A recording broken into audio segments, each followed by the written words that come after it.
Okay. Go. Good afternoon again. Ako nga pala si Jerry Bonggot, Product Specialist ng Cybertech Digibox, kung saan meron po tayong bagong unit na mas pinaka-compact po natin. Ito po yung pinaka-main unit. So, ito po yung pinaka-infrared cable. And then, meron din po siyang remote control. And then, meron po isang adapter na kung saan, take note, this is very important. Yung adapter po na kasama dito ay 220 down to 5 volts kasi 5 volts po yung unit natin. Para hindi po ma-void yung warranty nyo, wag na wag po kayong gumamit ng 220 down to 12 volts kasi masusunog yung unit natin. Ito lang pong gagamitin nyo. Okay?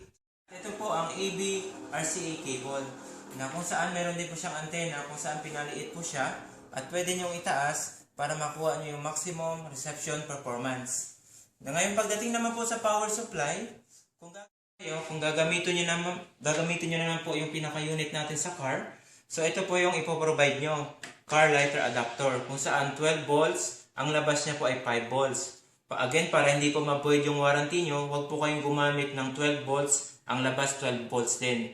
Kasi masisira po yung unit natin, masusunog. Ito lang po ang gagamitin nyo, 5 volts po ang labas. This is very important, kaya po namin inuulit-ulit. So, pagka ganito naman po yung TV nyo, kung saan meron siyang HDMI, may option po kayo na wag pong gamitin ito. Kung meron na po kayong mga HDMI cable, ito pong gagamitin nyo. Na kung saan, mas maganda at mas malinaw yung mga reception na makukuha nyo. So, ang kagandahan po dito, yung feature nito by the way, same na din po sa unang product natin. Meron po itong both HDMI and RCA cable port. So, meron po siyang movie player, meron pa din po siyang TV recorder, meron pa po din siyang music player, meron pa rin siyang photo slideshow viewer, meron po siyang games, etc. So, one of the good thing, so kung ito po yung gagamitin nyo, mas space saving at malinis tignan pagdating dito, kasi pwede nyo po itong ilagay yung infrared natin, pwede nyo idikit dito, okay, sa TV nyo sa taas or else sa baba. Okay? And then yung pinaka main unit naman natin, may option po kayo, pwede nyo i-hide sa likod. Pwede nyo ilagyan ng double adhesive dito pa i-hide nyo. Ang kagandahan, pagka nandito, so matatago nyo yung mga cable connection, tsaka mga wiring connection. So pag nandyan po kayo sa harap nanonood, or meron kayong mga bisita, mas malinis tignan. So okay? So, by the way, pagdating po sa movie player, music player, at recording, at iba pa, so, yung USB input natin, pwede kayong gumamit ng flash drive up to 64GB.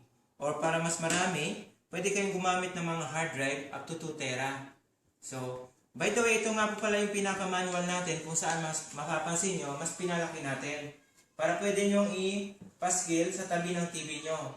Ang kagandahan dito, para kahit sinong gumamit ng unit nyo, so hindi kayo mangangamba, baka meron siyang mapindot na hindi tama.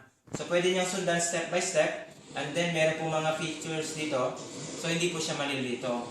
So, once again, ako nga po pala si Jerry Bonggot ng Cybertech Digibox. Thank you very much and good day.